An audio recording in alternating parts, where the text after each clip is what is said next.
Hello students, मैं आज आपके लिए लेकर आया हूं यूपी बोर्ड परीक्षा 2024 गणित विषय का पेपर है। जो पेपर आपका हुआ था 27 फरवरी 2024 को। इस पेपर में 2 खंड हैं और सभी को करना अनिवार्य था। तो खंड ए में आपको बहुविकल्प प्रश्न दिए हुए हैं और खंड बे में आपके विस्तृत यानी कि लॉन्ग क्वेश्चंस हैं। जो बहुविकल्प प्रश्न थे वो आपको ओएमआर शीट पे सॉल्व करने थे, तो उनके क्वेश्चनों को आज हम जो बहुविकल्प प्रश्न हैं उनको सॉल्व करेंगे और 1 बाय 1 अपने आंसर मिलाते चलेंगे किसके कितने सही हुए हैं। ठीक है, तो ये आपका जो गणित विषय का जो कोड पेपर है, इसका कोड था 822HZ। देरी ना करते हुए शुरू करते हैं। पहला प्रश्न, हाँ जी, पहला प्रश्न आपका बहुविकल्प प्रश्न का परिमेय संख्या होगी। तो इसमें आपका है √2 और फिर है √3, √9 और √7। तो आपका इसमें परिमेय संख्या होगी। तो इसमें परिमेय संख्या कौन सी होगी आपकी? इसका ऑप्शन हो जाएगा आपका सी सही। यानी कि जब √9 को हम सॉल्व करेंगे तो ये निकल के आएगा 3। तो √2, √3, √7 ये सभी संख्याएं आपकी कैसी हैं? अपरिमेय संख्या हैं। तो ये सिर्फ जो √9 है ये 3 आएगा और 3 जो होगा आपका परिमेय संख्या होगा। आगे बढ़ते हैं क्वेश्चन नंबर 2 की तरफ। किसी द्विघात समीकरण y बराबर ax² + bx + c a is not equal, यानी कि a 0 के बराबर नहीं है, के ग्राफ का आकार होगा। कैसा होगा? a परवलयाकार, आयताकार, सीधी रेखा और वृत्ताकार। तो इसका ऑप्शन सही हो जाएगा आपका a। कैसा होता है? परवलयाकार। आगे बढ़ते हैं नेक्स्ट प्रश्न नंबर 3 की तरफ। समीकरण निकाय x/a बराबर y/b, ax प्लस के by बराबर b² में y का मान होगा। तो जब हम इसे सॉल्व करेंगे, ऑप्शन हमें 4 दिए हुए हैं, a, b में ab और c पर b और d पे दिया हुआ है b/a। तो इसका जो सही आंसर होगा वो होगा c। कौन सा होगा? c, तीसरे का c, यानी कि b, y की जो वैल्यू आएगी वो b निकल कर आएगी। नेक्स्ट चलते हैं आगे क्वेश्चन नंबर 4 की तरफ। 4 में दिया हुआ है, यदि समीकरण x² - 4x + a बराबर 0 के कोई वास्तविक मूल नहीं है तो, ठीक है, तो a की वैल्यू क्या होगी? ऐसा होगा क्वेश्चन। ये a में दिया हुआ है a <= 4, b a <= 4, c a <= 2, d a <= 4। तो इसका जो सही ऑप्शन हो जाएगा वो हो जाएगा बी, क्वेश्चन नंबर 4 का बी। यानी a की जो वैल्यू होगी वो 4 से बड़ी होगी, तभी आपका जो इस समीकरण दिया हुआ है इसके मूल वास्तविक नहीं होंगे। नेक्स्ट चलते हैं प्रश्न नंबर 5 की तरफ। अनुक्रमण √2, 2√2, 3√2 ... का 10वां पद होगा। तो जब इसमें हम फॉर्मूला लगाएंगे, इसे सॉल्व करेंगे, तो इसका जो आंसर आएगा क्या आएगा इन चारों में से? यानी कि a वर्गमूल 242, वर्गमूल 288, वर्गमूल 200 और d पे आ जाएगा वर्गमूल 162। तो इसमें जो सही ऑप्शन होगा वो होगा आपका क्वेश्चन नंबर 5 का C, यानी कि वर्गमूल 200 सही आएगा। आगे बढ़ते हैं क्वेश्चन नंबर 6 की तरफ।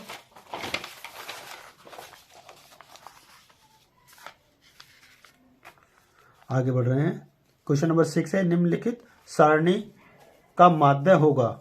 वर्ग अंतराल दे रखे 0 से 5, 5 से 10, 10 से 15 और 15 से 20। आवृत्ति 2, 4, 6, 10। इस पूरे सब सॉल्व करेंगे टेबल बनाकर, तो इसका सॉल्यूशन इन चार ऑप्शन में से आएगा। ए पर 84, बी पर 84.44, सी पे 12.95 और डी पाएगा 13.05। तो जो इस क्वेश्चन का सही आंसर आएगा, जो सॉल्व करेंगे, जो राइट आंसर होगा 6 का, वो होगा सी, यानी कि 12.95 या 12.95। नेक्स्ट क्वेश्चन नंबर 7 की तरफ चलते हैं। इस प्रश्न में दिया हुआ है, यदि त्रिभुज ए बी सी तथा त्रिभुज डी ई एफ में क्या समानता है, A B upon D E बराबर होगा B C upon F D हो, तो वे दोनों त्रिभुज समरूप होंगे यदि ए ऑप्शन है कोण बी बराबर कोण ई के, बी में कोण ए बराबर होगा कोण एफ के, सी में दिया हुआ है कोण ए बराबर होगा डी के, या फिर डी कोण बी बराबर कोण डी के। तो क्वेश्चन नंबर 7 का जो आंसर सही होगा, यानी ऑप्शन डी राइट होगा, यानी कि कोण बी और कोण डी आपस में दोनों त्रिभुजों के बराबर होंगे, तभी दोनों त्रिभुज कैसे होंगे, समरूप होंगे। अब चलते हैं क्वेश्चन नंबर 8 की तरफ। शीर्ष 0,4, 0,0 और 3,0 वाले त्रिभुज का परिमाप होगा। चार ऑप्शन दे रखे हैं इसमें भी, ए में 5, बी में 11, सी में 12 और डी में 7 प्लस के रूट 5। जब हम इस क्वेश्चन को सॉल्व करेंगे तो इसका जो आंसर निकल के आएगा सही, वो आएगा 12। आगे बढ़ते हैं क्वेश्चन नंबर 9 की तरफ। 9 में है, यदि 3 tan a बराबर 4 हो तो sec a का मान होगा। इसको सॉल्यूशन करेंगे, फिर ये चार ऑप्शन दिए हुए हैं, ए 3/4, बी 4, सी 3/5 और डी 5/3। तो इसे सॉल्व कर लेंगे तो इसका जो आपका राइट आंसर होगा क्वेश्चन नंबर 9 का, वो हो जाएगा डी ऑप्शन, यानी कि 5/3। आगे बढ़ते हैं नेक्स्ट क्वेश्चन नंबर 10 की तरफ। यदि tan alpha plus cot alpha बराबर 5 हो तो tan square alpha plus cot square alpha का मान होगा। ऑप्शन ए 27, बी 28, सी 23 और डी 25। तो क्या होगा, इसका सही आंसर जो होगा आपका ऑप्शन सी सही होगा। कितना होगा, 23। आगे बढ़ते हैं क्वेश्चन नंबर 11 की तरफ। यदि sine theta equal cosec theta तथा 0 <= थीटा π/2 हो तो थीटा का मान होगा। क्या होगा, ए 0, बी π/4, सी π/2 और डी पाई। तो इन चार ऑप्शन में कौन सा सही होगा 11 का, सी π/2। आगे बढ़ते हैं क्वेश्चन नंबर 12 की तरफ। यदि sine theta minus cos theta बराबर 0 हो तो साइन की पावर 4 थीटा प्लस कॉस की पावर 4 थीटा का मान होगा 1/4, बी में 1/2, सी में 3/4 और डी में 1। तो इसका आंसर कौन सा सही होगा 12 का, डी 1। आगे बढ़ते हैं क्वेश्चन नंबर 13 की तरफ। एक बिंदु Q से एक वृत्त पर स्पर्श रेखा की लंबाई 24 सेंटीमीटर तथा Q की वृत्त के केंद्र से दूरी 25 सेंटीमीटर हो तो वृत्त की त्रिज्या होगी। ए 7 सेंटीमीटर, बी 12 सेंटीमीटर, सी 15 सेंटीमीटर और डी 24.5 सेंटीमीटर। तो 13 का हो जाएगा आपका कौन सा ऑप्शन, ए सही होगा 7 सेंटीमीटर। आगे बढ़ते हैं नेक्स्ट क्वेश्चन की तरफ, क्वेश्चन नंबर 14 की तरफ। तो क्या है, यदि एक बिंदु P से केंद्र वाले किसी वृत्त पर PA, PB स्पर्श रेखाएं परस्पर 80 अंश के कोण पर झुकी हो तो कोण POA होगा कितने डिग्री का?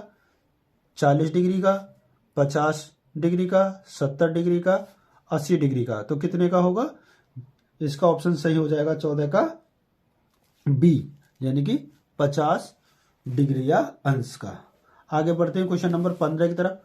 आर त्रिज्या वाले वृत्त के उस त्रिज्या खंड का क्षेत्रफल जिसका कोण थीटा है होगा। आपको 4 फॉर्मूले दिए हुए हैं। A theta upon 180 2 pi r, B theta upon 720 2 pi are square, C theta upon 180 pi are square और D theta upon 360 2 pi r. तो इसका सही जो होगा आपका बी ऑप्शन सही होगा, theta upon 720 2 pi are square. आगे बढ़ते हैं प्रश्न नंबर 16 की तरफ। एक ठोस पाइप का व्यास 4 सेंटीमीटर है तथा उसकी लंबाई 20 सेंटीमीटर। पाइप में प्रयुक्त धातु का आयतन होगा। तो इसे सॉल्व करेंगे तो सही आंसर मिलेगा। तो ऑप्शन दिए हुए हैं। ए 20 पाई सेंटीमीटर घन, बी में 10 पाई सेंटीमीटर घन और सी 140 पाई सेंटीमीटर घन और डी 80 पाई सेंटीमीटर घन। तो क्या सही होगा इसका? 16 का हो जाएगा आपका डी, 80 पाई सेंटीमीटर घन। आगे बढ़ते हैं प्रश्न नंबर नेक्स्ट की तरफ। प्रश्न नंबर 17। आर त्रिज्या के एक ठोस अर्धगोले का कुल पृष्ठीय क्षेत्रफल होगा। A 2 pi are square, B 4 pi are square, C 3 pi are square और डी 6 पाई आर स्क्वायर। तो इसका ऑप्शन हो जाएगा आपका कौन सा? सी सही होगा, 3 पाई आर स्क्वायर। आगे बढ़ते हैं प्रश्न नंबर 18 की तरफ। 18 का क्या दिया हुआ है? 18 में निम्नलिखित सरणी का माध्यक वर्ग होगा। माध्यक वर्ग कौन सा होगा? ये होगा आपका, देख लेते पहले, वर्ग अंतराल 0 से 10, 10 से 20, 20 से 30, 30 से 40, 40 से 50। बारंबारता दी हुई 2, 8, 12, 18 और 10। ठीक है, तो आपको मीडियन निकालना है। तो इसका जो माध्यक होगा, मध्यांक आएगा, वो आएगा आपका किसमें? इसमें 30 और 40 के बीच में। तो ऑप्शन सही हो जाएगा आपका सी। आगे बढ़ते हैं नेक्स्ट 19 की तरफ। एक बारंबारता सारणी का माध्य तथा बहुलक क्रमशः 30 और तथा 35 है तो उसका बहुलक होगा। ऑप्शन दिए हुए हैं। ए में 40, बी में 45, सी में 55, डी में 45। तो इसका ऑप्शन सही हो जाएगा 19 का बी, यानी कि 45। सॉल्व कर लेंगे फॉर्मूला लगा के। आगे बढ़ते हैं प्रश्न नंबर 20 की तरफ।